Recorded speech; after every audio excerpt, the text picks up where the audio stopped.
যে screen addiction এই কথাটা কেন বলা হচ্ছে? কারণ মানে এডিকশন মানে তো সেটা সিগারেট, গাঁজা বা অন্য কোনো সাবস্টেন্স অ্যাবিউজ হতে পারে, সেক্ষেত্রে আমরা জানি এডিকশন। যখন আমার মোবাইল ছাড়া হবে না, এটাকে ছাড়া আমি থাকতে পারবো না, তখন হচ্ছে এটাকে আমরা আসক্তি বলে বিবেচনা করব। স্ক্রিন এডিকশনের মধ্যে দীর্ঘ সময় ধরে থাকে, তাহলে কি ধরনের ক্ষতি হতে পারে? একদম পুরা ড্রাগ অ্যাডিক্ট বাচ্চাদের যেই ভয়াবহ অবস্থাটা হয়, এই বাচ্চাগুলির এখন ওইরকম অবস্থা। ভিজুয়াল ক্ষতি যেটা, সেটা হচ্ছে আপনার অ্যাটেনশন একদম জিরো লেভেলে চলে যাবে, ব্রেন কাজ করতেছে না, চোখের পানি শুকায় যাচ্ছে। আপনি তো এই রেট থেকে বাঁচবেন কি করে? এখান থেকে বের হয়ে আসার কিছু রাস্তা তো আমাদের দরকার, সেই ব্যাপারে যদি আপনি কিছু বলেন। বের হওয়ার সিস্টেমটা সহজ। হ্যালো এভরিওয়ান, আসসালামু আলাইকুম। আশা করি সবাই ভালো আছেন।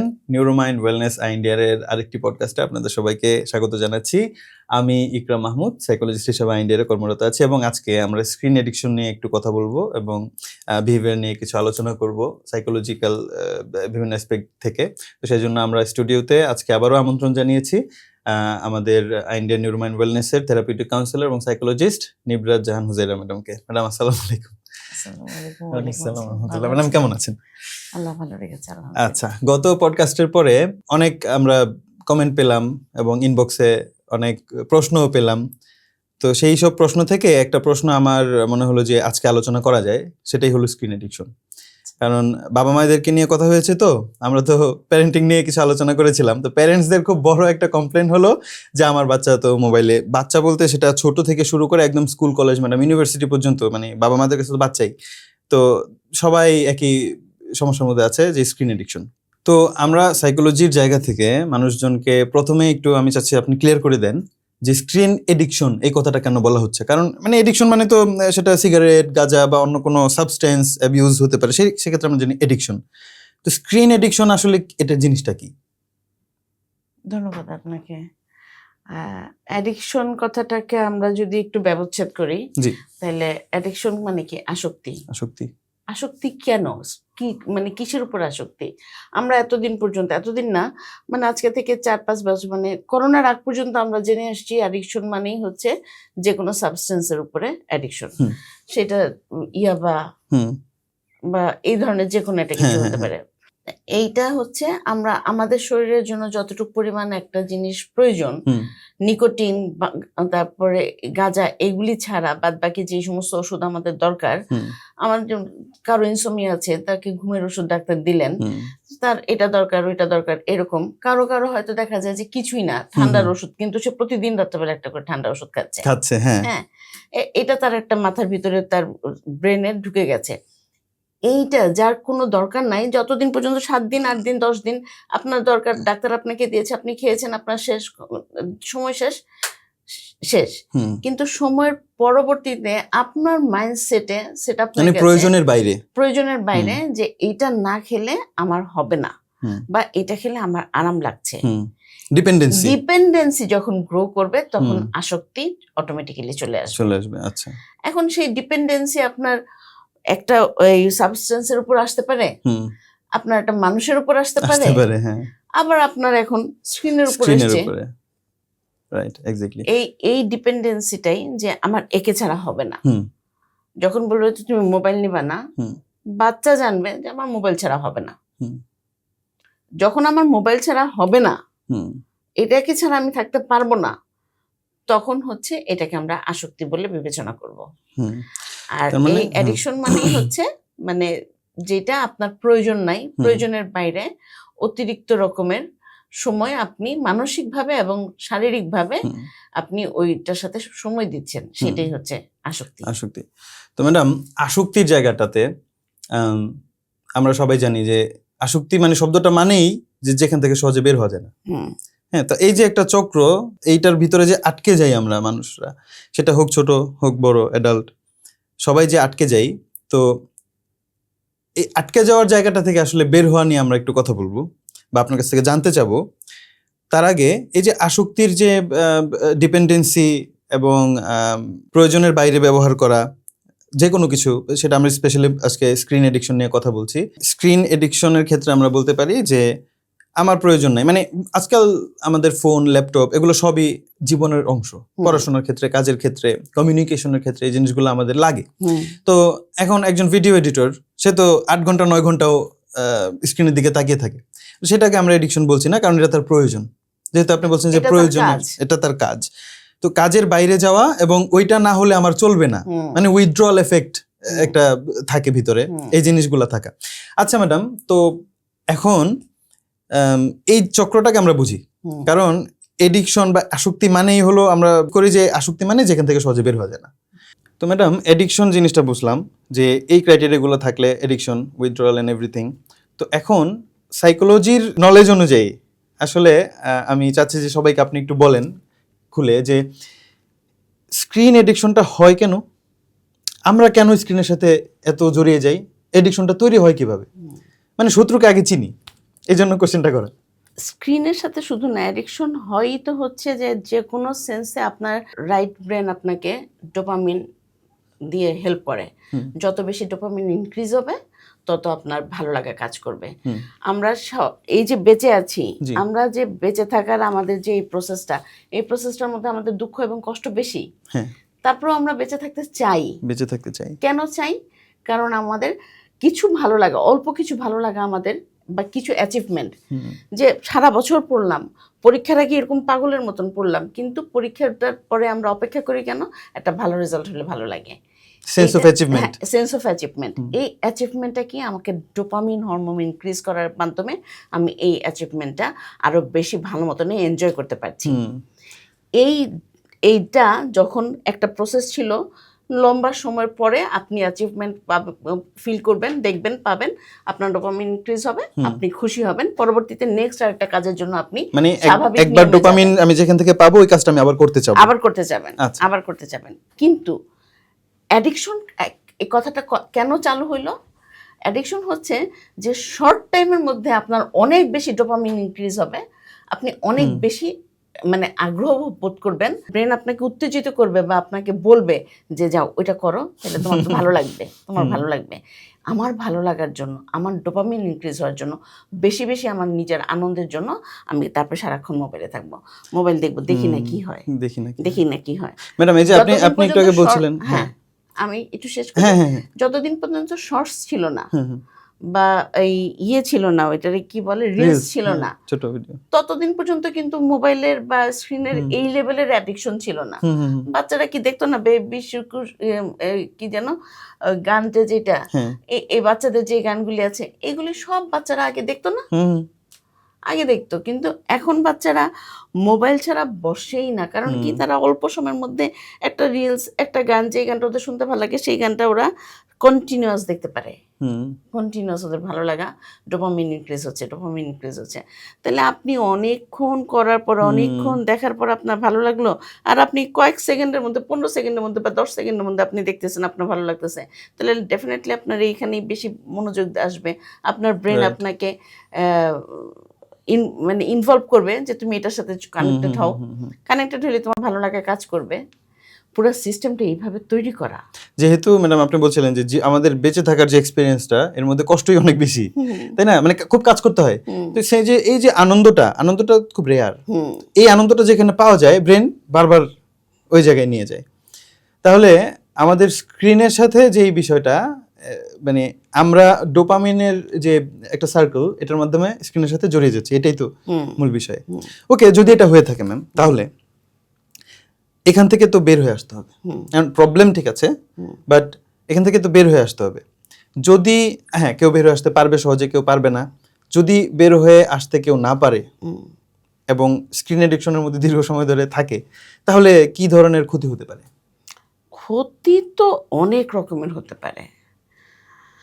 প্রথম ক্ষতি হবে আপনার, মানে উইদাউট স্ক্রিন আপনি একটা খিটখিটে মেজাজের লোক হয়ে যাবেন। তার চেয়ে তো বড় ক্ষতি, তারপরে সেকেন্ড ক্ষতি এবং খুব মানে ভিজুয়াল ক্ষতি যেটা, সেটা হচ্ছে আপনার অ্যাটেনশন একদম মানে জিরো লেভেলে চলে যাবে। আপনি কোনোখানে বেশিক্ষণ অ্যাটেনশন দিতেই পারবেন না, মনোযোগ দিতেই পারবেন না। কি যেন যে গোল্ডফিশ অ্যাটেনশন বলে, যে খুব কম সময়ের জন্য একটা অ্যাটেনশন। মানে আপনি খুব চাইবেন যে অ্যাকচুয়ালি সবাই পারতেছে, আমি পারতেছি না, বা আমি পারতেছি না কেন। তারপর আপনারা বন্ধু বান্ধবরা বা যারা প্রত্যেকেই মানে স্ক্রিনের মধ্যে অ্যাডিক্টেড, তারা বেরোয় বলবেন যে দূর ভাই, কিছুই তো বুঝলাম না, আচ্ছা ঠিক আছে দেখি পড়বো। হ্যাঁ, বলে বলে আবার মোবাইলে চলে গেল। ফ্রাস্ট্রেশন কমানোর কিন্তু একটা সিস্টেম হচ্ছে। ও মানে কালকে পরীক্ষা, কি করব খুব টেনশন লাগতেছে, আচ্ছা একটু রিলস দেখি। হ্যাঁ হ্যাঁ, রিলস এই রিলস দেখতে দেখতে আপনার যে 3 ঘন্টা চলে গেছে ওই খবর কিন্তু আপনার নাই। হ্যাঁ কিন্তু আপনি ভাবতেছেন যে আচ্ছা আমি রিলসটা দেখা শেষ করে আমি বসবো পড়তে। আচ্ছা, এই এই অ্যাটেনশন আপনার একদম জিরো লেভেলে চলে যাবে, আপনার মেজাজ খিটখিটা হয়ে যাবে, আপনি কোনোভাবে মনোযোগ দিয়ে একটা সুন্দরভাবে সুচারুভাবে একটা সিস্টেমেটিক ওয়েতে যে কাজ করা সেটা আপনি করতে পারবেন না। তার মানে অ্যাটেনশন কমে যাচ্ছে, মনোযোগও দিতে পারছি না। আচ্ছা। আর সেটা হচ্ছে যে ফ্যামিলি বা কলিগস বা পিয়ার যে একটা বন্ডেন্স সেইটা একদম পুরা শেষ, ইম্পেয়ার হয়ে যাবে একদম পুরা খুব বাজে অবস্থা হয়ে যাবে। এটা নষ্ট হয়ে যাচ্ছে। যে সমস্ত পুরুষের প্রচণ্ড পরিমাণ স্ক্রিন অ্যাডিকশন থাকে, তাদের ওয়াইফের একটাই কমপ্লেন থাকে যে অফিস থেকে আসার পরেও সারাক্ষণ মোবাইলে,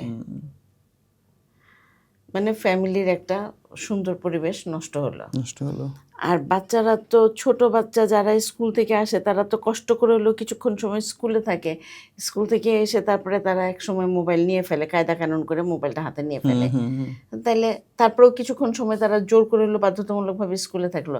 কিন্তু যে বাচ্চাটা একেবারেই ছোট, 3 বছর হয় নাই, ওকে আপনি খেতে দিচ্ছেন স্ক্রিন দিয়ে, ও কি খাচ্ছে?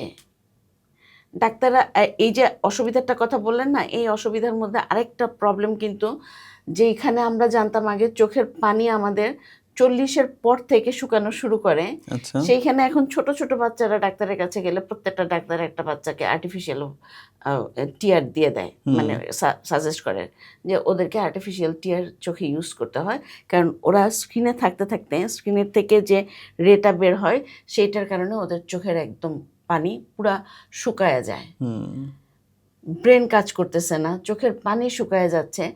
আপনি তো এই রেট থেকে বাঁচবেন কি করে?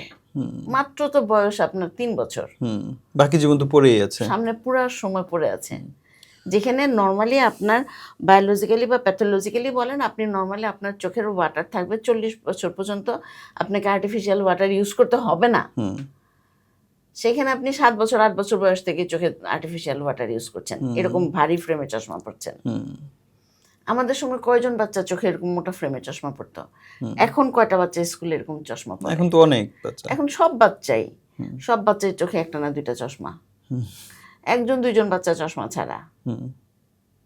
তাহলে সমস্যা অনেক রকমের, প্রত্যেকটা ব্যক্তিকেন্দ্রিক সমস্যাই সবচেয়ে বেশি, পারিবারিক, সামাজিক এবং ব্যক্তির নিজের প্রচন্ড ক্ষতির সম্মুখীন হচ্ছে, তার ডেভেলপমেন্ট আটকে যাচ্ছে।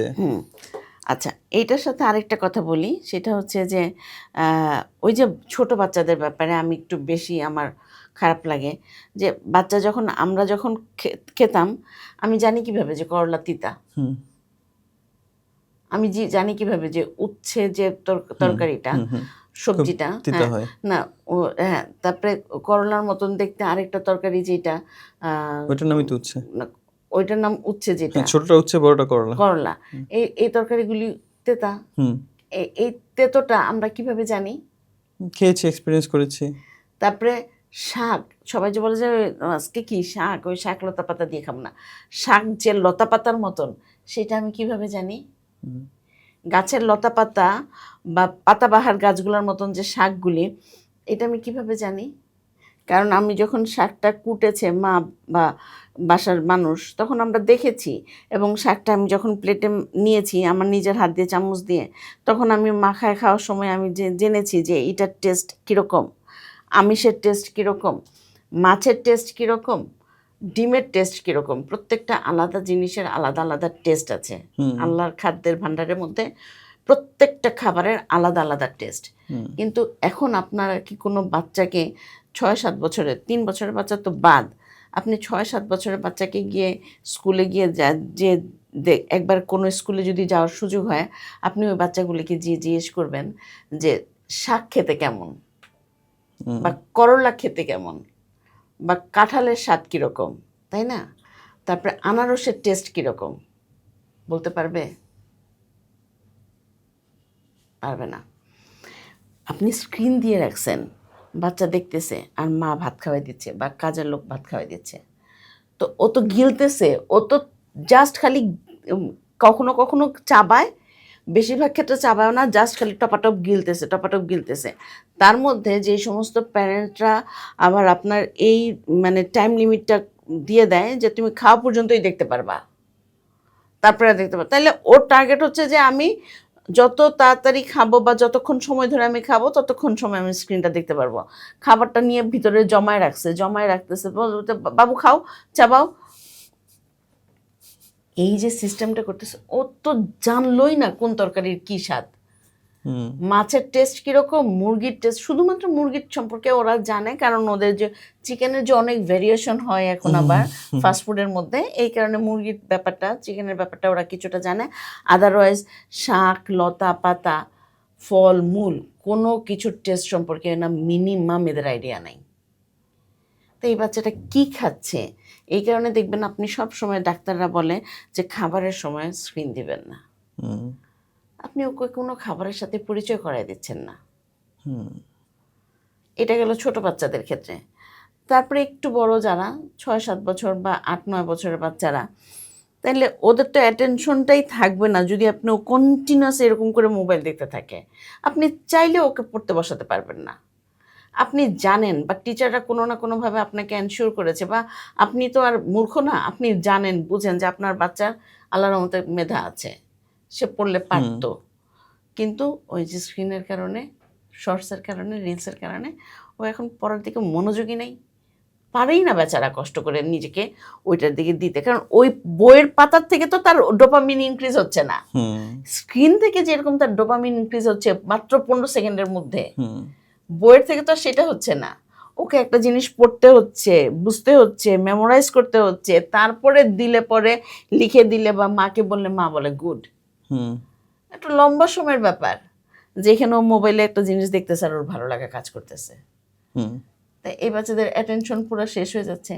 আর ইয়াং এজদের তো মানে ওরা তো আরো বেশি, মানে ড্রাগের অ্যাডিকশন তো ইয়াং এজের ছেলেপেলেরাই বেশি করতো, এবং ওইটা তো নিশ্চিত ঘটনা ছিল মৃত্যু।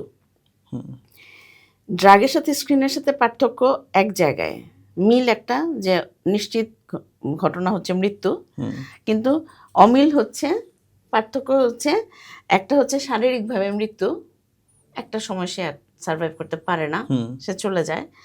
আর আরেকটা হচ্ছে যে যেই ব্রেইন আপনাকে চালাবে, সমাজের সাথে ইন্টারাকশন করতে আপনাকে সাহায্য করবে, পড়াশোনা কিভাবে করতে হবে সেটা আপনাকে বুঝবে, আপনার বুদ্ধিভিত্তিক জায়গা থেকে আপনাকে সে ইন্সপায়ার করবে যে এইভাবে পড়তে হবে, ওইভাবে পড়তে হবে, সেই ইন্টেলেকচুয়াল অ্যাক্টিভিটি সে আর করতে পারবে না, করতে পারে না। কাজে অটোমেটিক্যালি অ্যাডিকশন মিনস শেষ হয়ে যাওয়া। Okay, thank you so much madam. এখন প্রবলেম নিয়ে তো অনেক আলোচনা হলো, এডিকশন কি, এডিকশনের মধ্যে আমরা কীভাবে জড়িয়ে যাই, আমাদের ব্রেন কীভাবে এডিকশনের সাথে ফাংশন করে, অনেক আলোচনা আমরা করলাম, মানে সংক্ষিপ্ত সময়ে যতটুকু পসিবল হয়। এখন এখান থেকে বের হয়ে আসার কিছু রাস্তা তো আমাদের দরকার, সেই ব্যাপারে যদি আপনি কিছু বলেন। আচ্ছা, এখানে একটা মজার কথা বলি, সেটা হচ্ছে যে এই যে আমরা স্ক্রিন অ্যাডিকশন নিয়ে এত কথা বলছি, আমাদের এই পডকাস্টটাই অর্ধেকের বেশি লোক শুনবে না। অল্প কিছুক্ষণ শুনবে, সাথে চলে যাবে আরেকখানে। আপনারা যদি এখনো কেউ ভিডিওটা দেখে থাকেন তাহলে একটু কমেন্ট করে জানান। আচ্ছা, যে আছি। হ্যাঁ, আছি। আচ্ছা, স্ক্রিন অ্যাডিকশন থেকে বের হওয়ার সিস্টেমটা এক হিসেবে সহজ, আরেক হিসেবে আমি বলবো নেক্সট টু ইম্পসিবল। কীরকম সহজ, কীরকম, আপনি যদি মনে যেটা বলে আমরা যে সাইকোলজিক্যালি যে কোনো কিছু আমি পারসিভ করি কোন জায়গা থেকে, আমি যদি আপনাকে পজিটিভলি পারসিভ করি, তাহলে আপনার কাছ থেকে আমার যে কোনো কিছু নেওয়া বা শেখা আমার জন্য ইজি হয়ে যাবে, রাইট। আমি যদি আপনাকে বিসমিল্লাতে নেগেটিভলি পারসিভ করি, তখন অটোমেটিক্যালি লোকটা হাঁটে কিভাবে, কথা বললো কিভাবে, যারা দেখতে নারী তার চলন। হ্যাঁ, শুধু মানুষ না, এটা ওভারঅল সিচুয়েশনটা, যে আমার এখানে যেতে ইচ্ছা করলো না আমাকে পাঠাইলো, আমার এখানে করতে ইচ্ছা করলো না আমাকে করাইলো।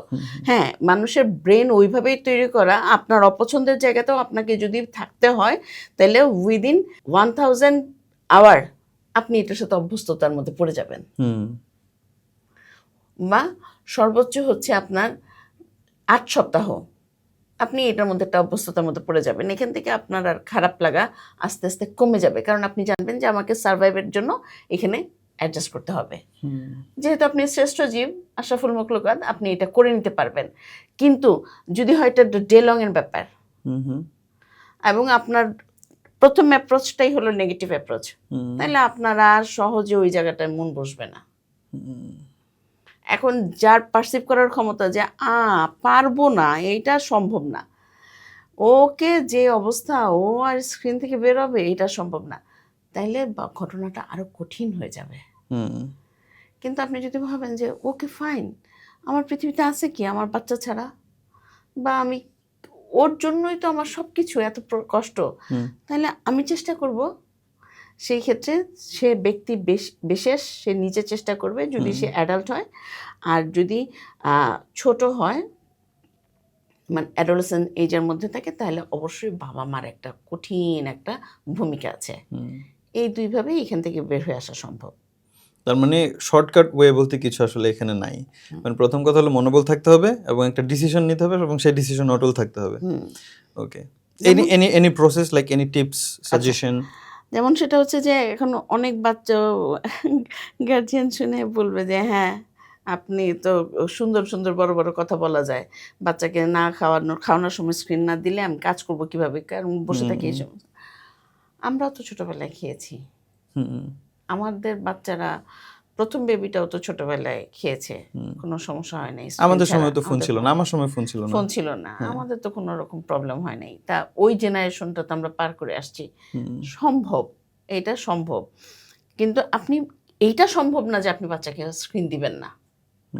এখন আর সময় যেটা দাবি করে তাতে আপনি বাচ্চাকে স্ক্রিন দিবেন না, এটার এখন সম্ভব না। মানে স্ক্রিন দিতে হবে, কিন্তু আপনাকে কন্ট্রোল করতে হবে যে আপনাকে স্পেসিফিক করতে হবে যে কোন টাইমটাতে আমি দিব, কখন আমি দিব না, কখন আমি দিব।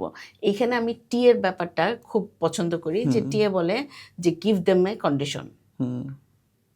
নার্চারিং প্যারেন্ট হোক, মানে যদি আপনার ক্রিটিক্যাল প্যারেন্ট হয় তাহলে তো সে অনেক ঝামেলা করবে, তার সাথে বাচ্চার সাথে পুরো মানে প্যারেন্টিং সিস্টেমটার মধ্যে একটা ঝামেলা হয়ে যাবে। কিন্তু যদি নার্চারিং প্যারেন্ট হয় বা অ্যাডাল্টের জায়গা থেকে চিন্তা করে, তাহলে ওকে ঠিক আছে ফাইন, তুমি নিবে, স্ক্রিন নিবে, নিচে রাস্তা নাই, মাঠ নাই, খেলাধুলার জায়গা নাই, খেলবে না। আপনি দেখবেন যত বাচ্চা যত স্ক্রিনে থাকুক না কেন, যদি খেলার জায়গা পায় বাচ্চারা কিন্তু আর স্ক্রিনে থাকে না। খেলতে খেলতে খেলতে খেলতে টায়ার্ড হয়ে এসে এক সময় গিয়ে স্ক্রিন ধরে ঠিকই, কিন্তু ওরা খেলে, ওদের কাছে ফার্স্ট প্রায়োরিটি খেলা।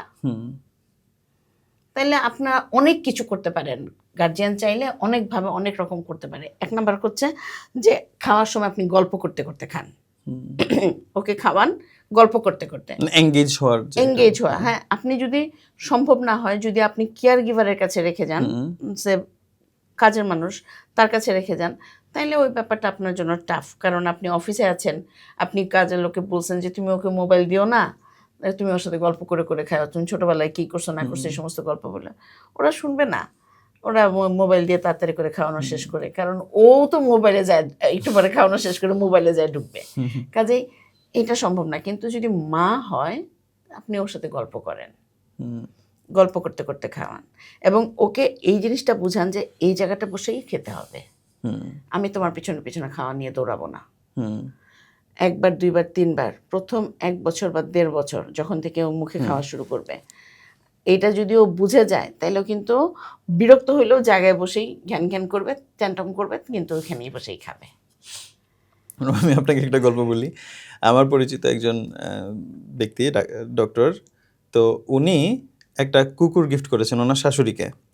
তো সেই কুকুরটা গিফট করার একটা নির্দিষ্ট সময় পরে, ফিউ মান্থস পরে, উনি তার শাশুড়ির বাসায় যেয়ে দেখছে কি কুকুরটাকে জোর করে খাওয়ানো হচ্ছে।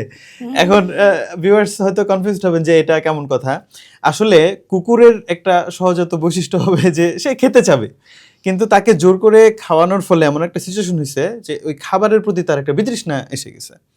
তো ন্যাচারালি আসলে ক্ষুধা লাগবে একজন মানুষ, বাচ্চা, তার ক্ষুধা লাগবে, সে খাবে, খেতে চাবে। তো তার ওই এটা আমরা তো মোটিভেশন বলতে মনে করি যে শুধু হয়তো ইন্সপিরেশন, আসলে মোটিভেশন অনেক ধরনের। সাইকোলজিতে আসলে আমরা ক্ষুধাটাকে বলি বায়োলজিক্যাল মোটিভেশন। কিন্তু হ্যাঁ, মোটিভেশন হলো সেই জিনিস যেটা আপনাকে কোনো কাজ করায়। তো বায়োলজিক্যাল মোটিভেশন যখন একটা বাচ্চার ভিতরে ক্ষুধা লাগবে, তখন সেই ক্ষুধা নিবারণ করার জন্য সে নিজেই ফোর্স করবে, মানে খুঁজবে যে কি করা যায়। তো আপনি তাকে তখন খাবার দিলে সে খাবে, এবং তখন আপনি ফোন ছাড়াই তাকে খাওয়াতে পারবেন। কিন্তু মানে অনেক বাবা মা এটা বলে যে তাদের কষ্ট হয়। হ্যাঁ, আমরা এটা বুঝি যে আবেগের একটা জায়গা আছে, কিন্তু এমন আবেগ যেটা বাচ্চার জন্য ক্ষতিকর, সেখান থেকে তো বের হয়ে আসতে হবে। আবেগী হয়ে যদি আমি বাচ্চার ক্ষতি করে ফেলি ম্যাডাম, সেই আবেগ থেকে তো আমাদেরকে অবশ্যই বের হয়ে আসতে হবে। অনেক বাচ্চা খায় না, এটা একটা নর্মাল ঘটনা যে খাবে না, বাচ্চারা খেতে চাবে না। এটার পিছনে অনেক রকম ব্যাখ্যা আছে, অনেক রকমের কথা আছে, অনেক কিছু আছে। হ্যাঁ, কিন্তু আমার কাছে মনে হয় যে আমার নিজের জীবনে এই অভিজ্ঞতা ছিল। তো আমি যখন প্রথম মা, কারণ আমার কাছে মনে হতো যে বাচ্চা খাচ্ছে না, খায় না, কিন্তু ঘটনা হচ্ছে যে বাচ্চা খাবে না, ঠিক আছে, কিন্তু 2 ঘন্টা, একদম অ্যাবসোলিউট 2 ঘন্টা আপনি ওকে কোনো খাবার দিবেন না, এবং ওর কানের কাছে কোনো খাবারের কথা বলবেন না। 2 ঘন্টা পর ওর খিদা লাগবে, যখন ও নিজে এসে বলবে মা কিছু খাবো, তখন খেতে দিবেন। আর আপনি যদি দেখেন যে টানা 2 ঘন্টা পর্যন্ত আপনি ওকে কিছু খেতে দেন নাই, কিন্তু ওর খিদা লাগছে, তাহলে আপনি মানে খিদা লাগছে না, খিদার কথা বলছে না, আমার ক্ষুধা লেগেছে খাবো, এরকম কিছু বলছে না, তাহলে আপনার খেয়াল রাখতে হবে ও চিপস, তারপরে চকলেট, বিস্কিট, এই জাতীয় খাবারগুলো খেয়েছে কিনা, যেটা খেলে দীর্ঘ সময় ক্ষুধা মরে যায়। একদম ক্ষুধা নষ্ট করার জন্য এর চাইতে ভালো খাবার আর হতে পারে না। হ্যাঁ, সারাদিন 2টা বা 3টা চিপস খাইলো, প্যাকেট একটা নিয়ে, খোলা প্যাকেট, ওইখান থেকে 2টা 3টা চিপস খাইলো, ওইটা ফেলে রাখলো, তারপরে গিয়ে আবার আরেকটা কলা খেলো, মানে বিস্কিট খেলো 2 পিস, তারপরে একটু সফট ড্রিঙ্কস মুখের মধ্যে কয়েক সিপ নিল। আপনি দেখলেন যে 2 ঘন্টা শেষ হয়ে গেছে, যে বাবু খাও, ও তখন বলবে খাবো না। তখন আপনি ভাববেন যে থিওরি দিছে 2 ঘন্টা পরে খাওয়াবো, কিছুই খায় না। কিন্তু অ্যাবসোলিউট 2 ঘন্টার মধ্যে ও কোনো জাঙ্ক ফুডের মধ্যে যাবে না। জাঙ্ক ফুড তো এমনিই শরীরের জন্য খারাপ, আবার এই অ্যাবসোলিউটলি এই 2 ঘন্টার মধ্যে সে কোনো জাঙ্ক ফুডের মধ্যে যাবে না।